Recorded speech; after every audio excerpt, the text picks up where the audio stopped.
അസ്സലാമു അലൈക്കും വറഹ്മത്തുള്ളാഹി വബറകാതുഹു. വഅലൈക്കും അസ്സലാം. വിഷയം പെട്ടെന്ന് മദീനയിൽ തീ പോലെ പടർന്നു.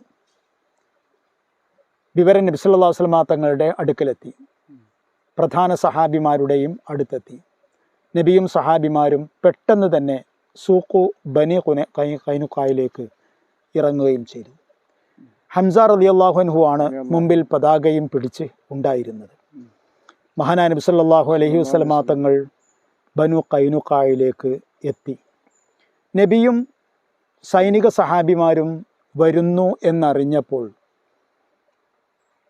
യഹൂദികൾ പെട്ടെന്ന് അവരുടെ കോട്ടകളിലേക്ക് ഉൾവലിഞ്ഞു.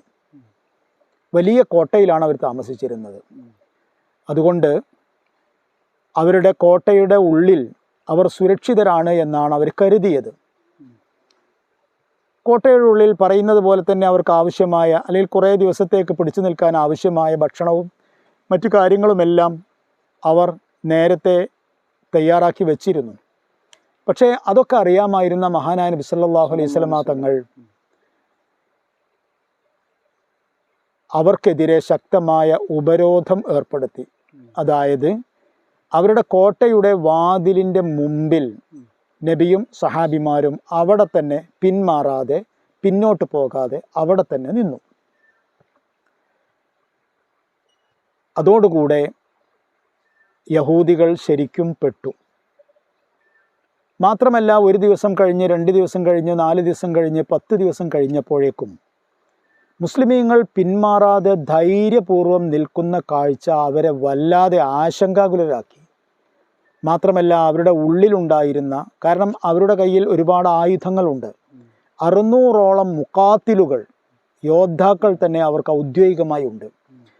അതിൻ്റെയൊക്കെ പിൻബലമുണ്ടെങ്കിലും അതിൻ്റെയൊക്കെ ധൈര്യമുണ്ടെങ്കിലും ആ ധൈര്യമെല്ലാം ചോർന്നു പോയി. അവസാനം 15ാമത്തെ ദിവസം, ഇത് സംഭവിച്ചത് ഹിജറ 2-ാം വർഷം ശവ്വാൽ മാസം 15-ാം തീയതി ആയിരുന്നു ഉപരോധം ഏർപ്പെടുത്തിയത്. ശവ്വാൽ മാസം അവസാനിക്കുന്നതോടുകൂടെ അവർ കൈകൾ ഉയർത്തി ഞങ്ങളിതാ കീഴടങ്ങുകയാണ് എന്ന് പ്രഖ്യാപിച്ചുകൊണ്ട് അവരുടെ കോട്ടയിൽ നിന്ന് പുറത്തേക്ക് വരുന്ന ഒരവസ്ഥയാണ് ഉണ്ടായത്. മഹാനായ നബി സല്ലല്ലാഹു അലൈഹി വസല്ലം തങ്ങൾ അവർക്ക് അഭയം നൽകി. അഭയം നൽകിയാൽ അവർക്ക് കോട്ടയിൽ നിന്ന് പുറത്തിറങ്ങാം. അവർ നബിയുടെ മുമ്പിലെത്തി. നബി അവരുടെ കാര്യത്തിൽ ഇനി എന്താണ് തീരുമാനിക്കുന്നത് എന്നത് കാത്തു നിൽക്കുകയായിരുന്നു അവരും സഹാബിമാരും എല്ലാവരും. മുസ്ലിമീങ്ങളെയും നബിയെയും ഒരുപാട് രഹസ്യമായി വേദനിപ്പിച്ച ഒരു വിഭാഗത്തോട് നബി ഒരിക്കലും ദയ കാണിക്കില്ല എന്നത് എല്ലാവർക്കും ഉറപ്പായിരുന്നു. നബി എന്ത് തീരുമാനമെടുത്താലും ആ തീരുമാനം, എന്ത് ശിക്ഷ എടുത്താലും ആ ശിക്ഷ അതിശക്തമായിരിക്കും എന്നെല്ലാവർക്കും അറിയാം. അതുകൊണ്ട് എല്ലാവരും ഇങ്ങനെ വിറച്ചു നിൽക്കുന്ന സമയമായിരുന്നു. അപ്പോൾ അവിടേക്ക് ഒരാൾ വന്നു. മറ്റാരുമല്ല, അബ്ദുള്ള ബിൻ ഉബയ്യ് ബിൻ സലൂൽ, അതായത് മദീനയിലെ മുനാഫിക്കുകളുടെ നേതാവ്. അദ്ദേഹം മദീനയിലെ ഖസ്റജ് വംശജനാണ്, നമുക്കറിയാം. ബനു ഖൈനുഖായ് എന്ന് പറയുന്ന യഹൂദി കുടുംബം ഖസ്റജികളുമായി സന്ധിയിലിരിക്കുന്ന ആൾക്കാരായിരുന്നു. അതുകൊണ്ട് ഖസ്റജുകളുടെ നേതാവായ അബ്ദുള്ള ബിൻ ഉബയ്യ് ബിൻ സലൂലിന് ചില ബാധ്യതകളൊക്കെ ഉണ്ട്. അവർക്കൊരു പ്രശ്നം വന്നാൽ അവരുടെ പ്രശ്നത്തിൽ അവർക്ക് അനുകൂലമായി ഇടപെടുക തുടങ്ങിയ കാര്യങ്ങളൊക്കെ അറബികൾ എപ്പോഴും പാലിച്ചു വരുന്നൊരു കാര്യം തന്നെയാണ്. അതുകൊണ്ട് മഹാനായ നബി സല്ലല്ലാഹു അലൈഹി വസല്ലം തങ്ങളുടെ അടുക്കലേക്ക് വന്നുകൊണ്ട് നബിയുടെ വസ്ത്രത്തിൽ, അനുനയഭാവത്തിൽ കയറി പിടിച്ചു. നബി സല്ലല്ലാഹു അലൈഹി വസല്ലം തങ്ങൾ കൈകൊണ്ട് തട്ടിമാറ്റി. അർസിൽനി, വിട്ടേക്കൂ, എന്നെ വിടൂ എന്ന് നബി സല്ലല്ലാഹു അലൈഹി വസല്ലം തങ്ങൾ അബ്ദുള്ളയോട് പറഞ്ഞു. പക്ഷേ അബ്ദുള്ള വിട്ടില്ല. അബ്ദുള്ള അങ്ങനെ ഒരു ബുദ്ധിയുടെ ആളായിരുന്നു. വീണ്ടും നബിയുടെ അടുക്കൽ വന്ന് നബിയുടെ ശരീരത്തിൽ പിടിച്ച് നബിയോട്, എൻ്റെ ആൾക്കാരാണ് ഇവരോട് ഒരു കാരുണ്യം കാണിക്കണം, വലിയ കടുത്ത തീരുമാനങ്ങളിലേക്കൊന്നും ദയവായി പോകരുത് എന്നൊക്കെ അപേക്ഷിക്കാൻ തുടങ്ങി. മഹാനായ റസൂലുള്ളാഹി സ്വല്ലല്ലാഹു അലൈഹി വസല്ലം തങ്ങൾ സത്യത്തിൽ ചതി, വഞ്ചന എന്നൊക്കെ പറഞ്ഞാൽ അത് മനുഷ്യകുലത്തിലെ ഒരാൾക്കും അംഗീകരിച്ചു കൊടുക്കാൻ കഴിയാത്തൊരു പാതകമാണ്.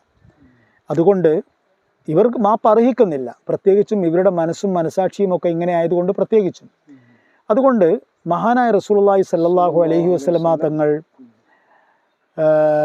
അവരെ കഠിനമായ ശിക്ഷയ്ക്ക് വിധേയമാക്കേണ്ടതായിരുന്നു.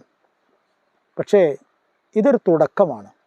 അതുകൊണ്ട് നബി തൻ്റെ ഒരു നയതന്ത്രം എന്ന അർത്ഥത്തിൽ തൽക്കാലം ഒന്ന് താഴാൻ തീരുമാനിച്ചു. കാരണം മദീനയിൽ ഇനിയും 2 പ്രബലമായ ബനു ഖുറൈളയും ബനു നളീറും 2 കുടുംബങ്ങൾ ഇനിയുമുണ്ട്. അവരോടും ചില പ്രശ്നങ്ങളൊക്കെ ഉണ്ടാവാനുള്ള സാധ്യതയുണ്ട്. അപ്പോൾ അതിനെയെല്ലാം പ്രതികൂലമായി ബാധിക്കാനുള്ള ഒരു ദൂരക്കാഴ്ച നബി കാണുന്നുണ്ട്. അതുകൊണ്ട് തന്നെ മഹാനായ നബി സല്ലല്ലാഹു അലൈഹി വസല്ലം തങ്ങൾ അവരുടെ കാര്യത്തിൽ അവസാനമായി തീരുമാനിച്ചത്, നിങ്ങളുടെ എല്ലാം എടുത്തുകൊണ്ട്, നിങ്ങൾക്ക് എന്തെല്ലാം കൊണ്ടുപോകാൻ കഴിയുമോ അതെല്ലാം എടുത്തുകൊണ്ട് നിങ്ങൾ മദീനയിൽ നിന്ന് ഒഴിഞ്ഞു തരിക എന്ന തീരുമാനത്തിലേക്കാണ് എത്തിയത്. അതവർ സ്വീകരിക്കാൻ നിർബന്ധിതരായി. മറ്റൊരു മാർഗവും അവർക്കില്ലായിരുന്നു. ആയതുകൊണ്ട് യഹൂദികളിലെ ഏറ്റവും തീവ്രപക്ഷമായിരുന്ന ബനു ഖൈനുഖാഇൻ്റെ ശല്യം ഹിജ്റ 3-ാം വർഷം ശവ്വാൽ മാസം അവസാനിക്കുന്നതോടുകൂടെ തന്നെ തീർന്നു കിട്ടി. അവർ പിന്നെ ഷാമിലെ അദ്രിആത്തിലേക്കായിരുന്നു അവർ പോയത് എന്നാണ് ചരിത്രം. മഹാനായ റസൂലുള്ളാഹി സ്വല്ലല്ലാഹു അലൈഹി വസല്ലമ തങ്ങൾക്കും അനുയായികൾക്കും ധാരാളം ഗനീമത്താണ് ബനു ഖൈനുഖാഇൽ നിന്ന് ലഭിച്ചത്. അസ്സലാമു അലൈക്കും വറഹ്മത്തുള്ളാഹി വബറകാതുഹു.